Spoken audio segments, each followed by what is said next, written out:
a nuestro compañero Pablo Ayala, militante peronista matancero, fundador de la agrupación Putos Peronistas y el primer secretario puesto por Cristina Kirchner como en la Secretaría de Diversidad del PJ Nacional, que cuando Cristina se fue, cerró esa secretaría, desapareció, así que tuvo el honor de ser el primero y el único y el último.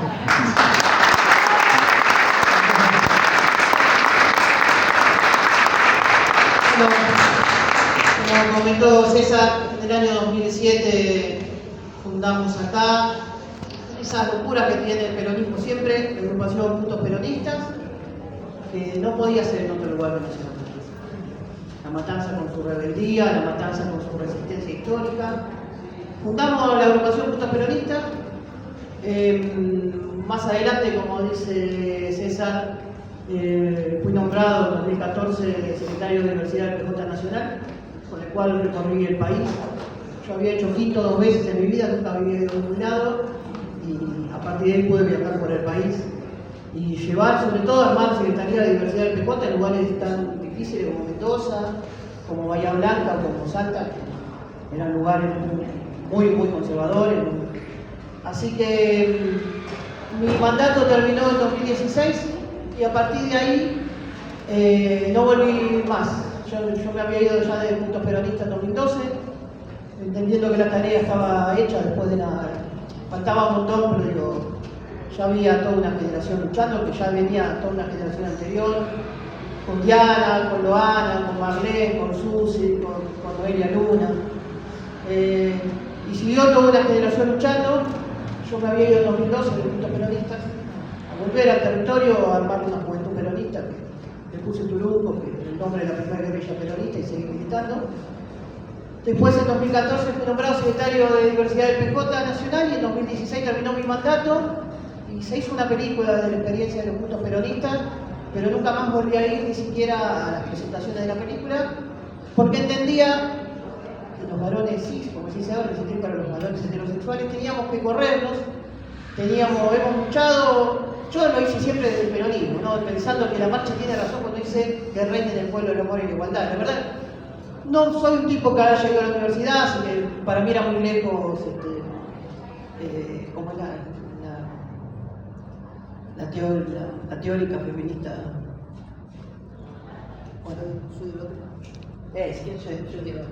Bueno, para mí era muy lejos eso. Yo conocí todo a través del peronismo, a la militancia de las compañeras de la Ruta 3, y a partir de ahí no volví a ir más a charlas. Vine hoy por una cuestión de respeto, por una cuestión que cada vez que he ido, después quizás a Marcha del Orgullo, yo me acuerdo que en la Marcha del Orgullo 2015, la columna del peronismo diverso era como 10 camiones, y atravesamos la 9 de julio, era una marcha dentro de la marcha, y la marcha peronista todo lo que es, ¿no?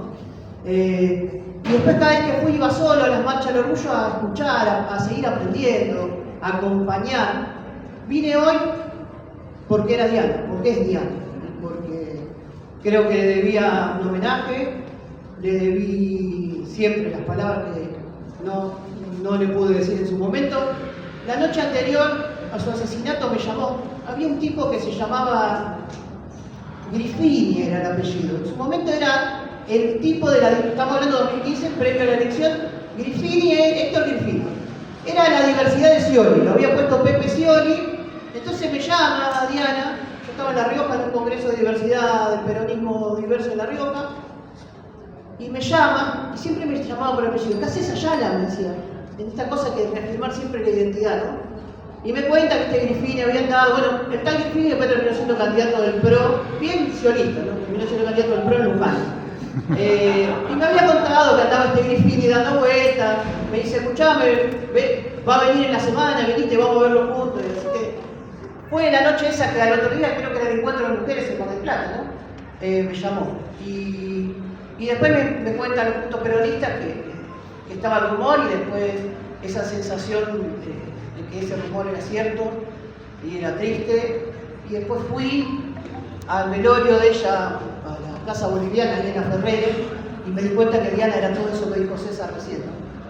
porque estaban los compañeros originarios, estaba la gente del SEAMSE, la gente de la PDH, la gente que había piqueteado en la crisis del 2001.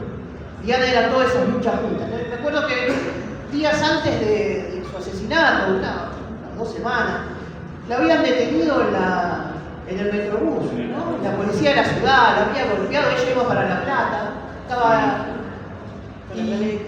por la ley de cupo, y la habían golpeado porque le habían faltado respeto, y Diana no toleraba que nadie le faltara.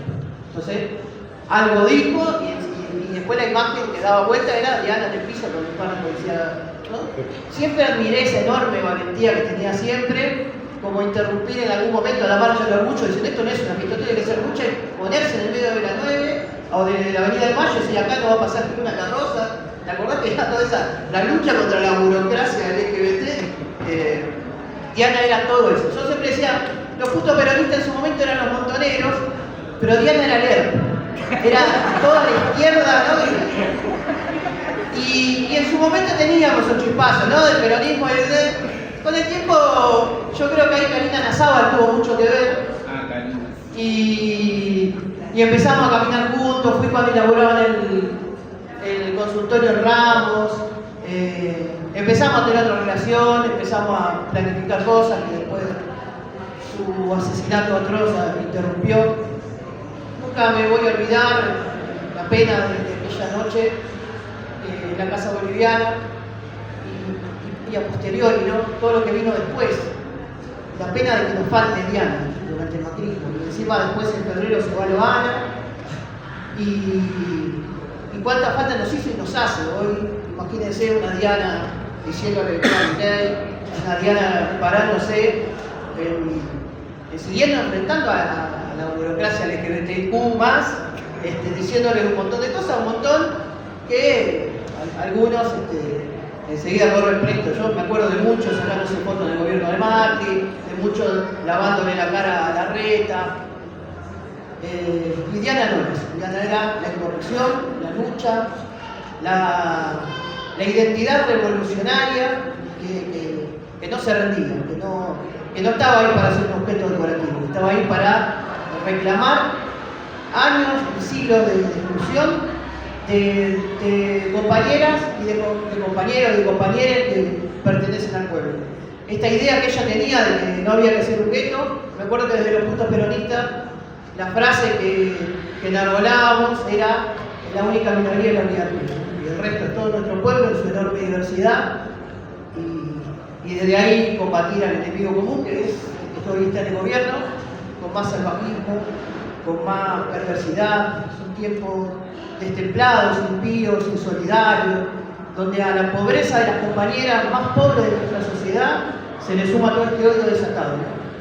Y nosotros como pueblo, nosotros como militantes del campo popular, tenemos que acompañar, que abrazar, que ser solidarios, empáticos.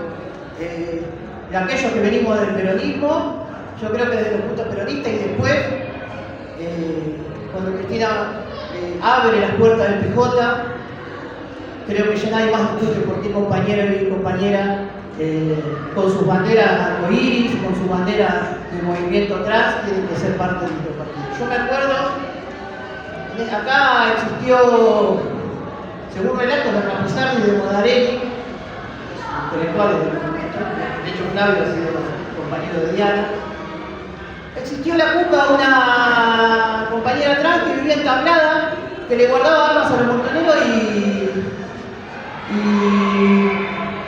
alimentos, digamos, que se robaban a los camiones para poder repartirlos en las villas. Después vivió también Héctor Perló, que era entablada, fundador del Frente de Liberación Homosexual, que entre otras cosas va a la Plaza de Cámpora cuando Cámpora asume, va al regreso del Perón el 20 de junio del 73. Bueno, el peronismo le debía a los sectores de la diversidad y de la disidencia sexual y de género un espacio, y yo creo que hemos luchado mucho, pero lo hemos logrado. Me parece que el mayor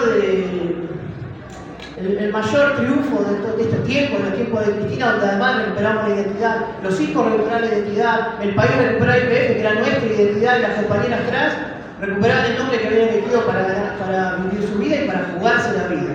Una compañera me había dicho una vez, yo no me quiero morir y que mi tumba lleve un nombre de alguien que no soy. Y creo que la pelea había sido eso, ¿no? Recuperar la identidad de un país que durante los tiempos de Cristina estaba recuperando la identidad. Bueno, tenemos que volver a pelear por tener un país que recupere la identidad, y tenemos a las compañeras trans en el movimiento de disidencia y de género y sexual, un ejemplo enorme sobre el cual mirando a la militancia popular, en todas esas compañeras que se han jugado la vida siempre, para las cuales la democracia ha sido siempre una utopía que todavía no ha llegado, y entonces todos juntos hacer esto, ¿no? Que reine el pueblo, el amor y la igualdad. Y bueno, nada, eso. Muchas gracias.